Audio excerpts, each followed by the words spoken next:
अस्सलाम वालेकुम स्टूडेंट्स। और टुडेज टॉपिक इज़ मैट्रिसेस। ठीक है, मैट्रिसेस बेसिकली क्या होते हैं कि अगर हम जो हमारे पास डिफरेंट नंबर्स हैं, नंबर्स कहाँ से आते हैं? जो लीनियर इक्वेशंस होती हैं, इक्वेशन से अगर आप फेमिलियर हैं, ठीक है, तो इक्वेशंस में ऐसी इक्वेशन उसको बोलते हैं जिसमें हमारे पास इक्वालिटी का साइन आ रहा हो इन मैथमेटिकल स्टेटमेंट्स में। तो अगर ऐसी इक्वेशन जो कि लीनियर इक्वेशन हो, लीनियर इक्वेशन मीन्स कि उसमें जो वेरिएबल है उसकी पावर जो है वो 1 हो।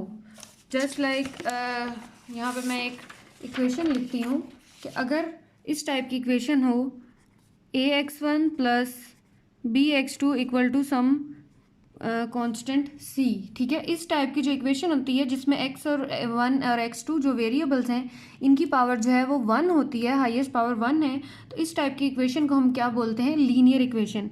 या आप इसको इस तरह भी बोल सकते हो ax इक्वल टू b। ये यहाँ पे भी a और b क्या है? कोई भी कांस्टेंट टर्म्स हैं, और x जो वेरिएबल है उसकी पावर अगर 1 हो, जिस भी इक्वेशन में जो हाईएस्ट पावर उस इक्वेशन की अगर 1 हो, उस इक्वेशन को हम बोलते हैं लीनियर इक्वेशन।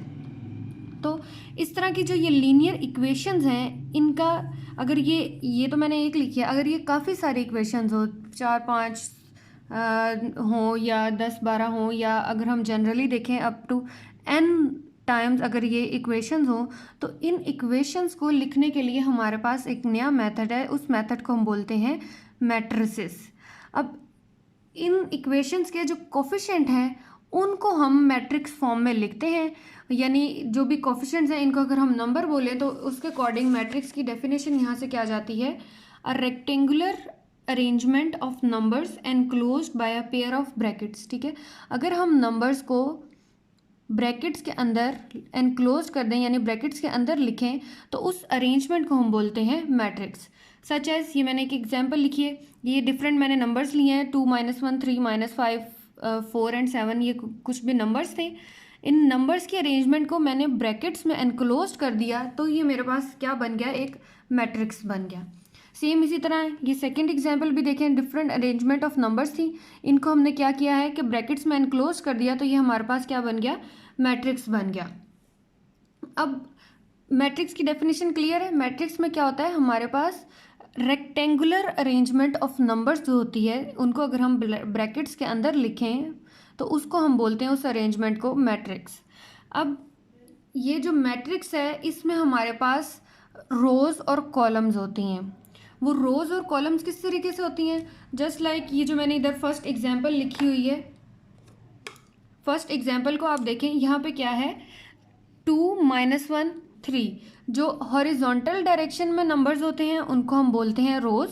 हॉरिजॉन्टल डायरेक्शन आपको पता है क्या होती है? ये वाली, इस तरीके वाली जो डायरेक्शन है इसको हॉरिजॉन्टल डायरेक्शन बोलते हैं, और अगर इस तरह से डायरेक्शन हो तो उसको हम क्या बोलते हैं? That is called the vertical direction. तो अब जो हॉरिजॉन्टल डायरेक्शन में नंबर्स होते हैं उनको बोलते हैं रोज़, और जो वर्टिकल डायरेक्शन में नंबर्स होते हैं उनको बोलते हैं हम कॉलम्स। अब इस केस में देखो आपके पास हॉरिजॉन्टल डायरेक्शन में कौन से नंबर्स आ रहे हैं? हॉरिजॉन्टल लाइन, एक लाइन ये आ गई 2 -1 और 3, ठीक है, और एक लाइन क्या आ गई? -5 4 और 7। तो जो हॉरिजॉन्टल साइड पे नंबर्स होते हैं उनको हम बोलते हैं रोज ऑफ द मैट्रिक्स। ठीक है, this is the row 1 and this is the row 2 of this matrix. और जो वर्टिकल डायरेक्शन में नंबर्स होते हैं उनको हम बोलते हैं कॉलम्स। अब वर्टिकल साइड पे देखो, फर्स्ट कॉलम के कौन कौन से एलिमेंट्स आ गए? यहाँ पे 2 और 5 आ गया। देन जो सेकंड कॉलम है उसमें कौन से एलिमेंट्स आएंगे? -1 4, और जो थर्ड कॉलम है उसमें कौन से एलिमेंट्स आएंगे? 3 एंड 7। ठीक है, दिस इज कॉल्ड दी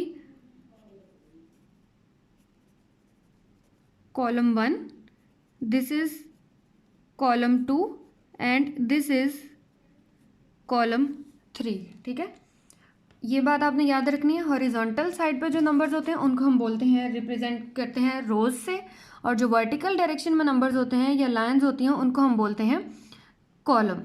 ठीक है, अब इस केस में आप देखो, इसमें जो फर्स्ट एग्जांपल है इसमें हमारे पास रोज कितनी आ गई? 2 रोज थी इस मैट्रिक्स की, और इस मैट्रिक्स के कॉलम्स कितने थे? 3 कॉलम्स थे।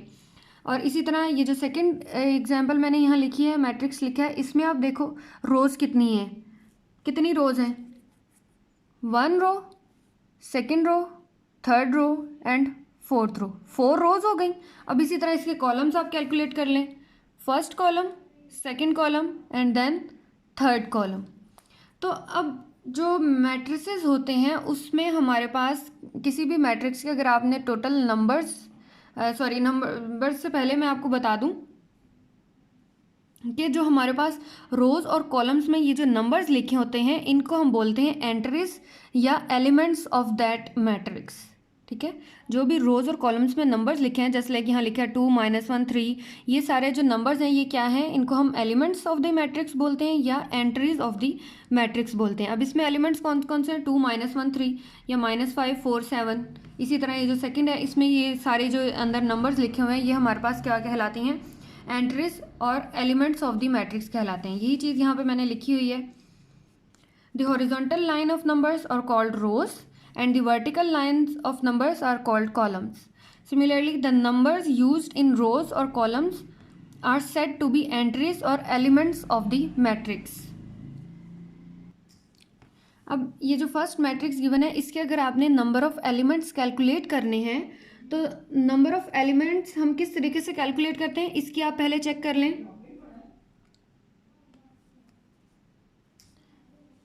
इस मैट्रिक्स की रोज कितनी है, 2 रोज हैं, और कॉलम्स कितने हैं, 3 कॉलम्स हैं। तो इन दोनों को आपस में मल्टीप्लाई कर दें तो हमारे पास इस मैट्रिक्स के टोटल नंबर ऑफ एलिमेंट्स आ जाएंगे। ठीक है, जस्ट लाइक इसमें रोज कितनी है, 2 रोज हैं, 2 को मल्टीप्लाई कर दें विद कॉलम्स तो ये कितने आ गए, 6 आ गया। तो देखें इस मैट्रिक्स में हमारे पास एंट्रीज कितनी है, टोटल 6 ही एंट्रीज हैं। आप कैलकुलेट काउंट भी कर सकते हैं कि यहाँ पे एंट्रीज कितनी आ गई, 6 आ गई। ठीक है, किसी भी मैट्रिक्स के आपने नंबर ऑफ एलिमेंट्स कैलकुलेट करने हैं या नंबर ऑफ एलिमेंट्स कैलकुलेट करने को हम बेसिकली बोलते हैं ऑर्डर ऑफ द मैट्रिक्स।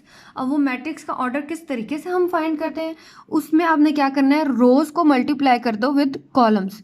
जितनी नंबर ऑफ रोज हैं उनका को मल्टीप्लाई कर दो with the number of columns, वो आपके पास उस गिवन मैट्रिक्स का जो है वो ऑर्डर आ जाएगा। अब इस केस में हमारे पास इस मैट्रिक्स का ऑर्डर कितना आएगा, रोज मल्टीप्लाइड बाय कॉलम्स। रोज इसमें कितनी है, इसमें 4 रोज हैं और कॉलम्स भी कितने हैं, 4।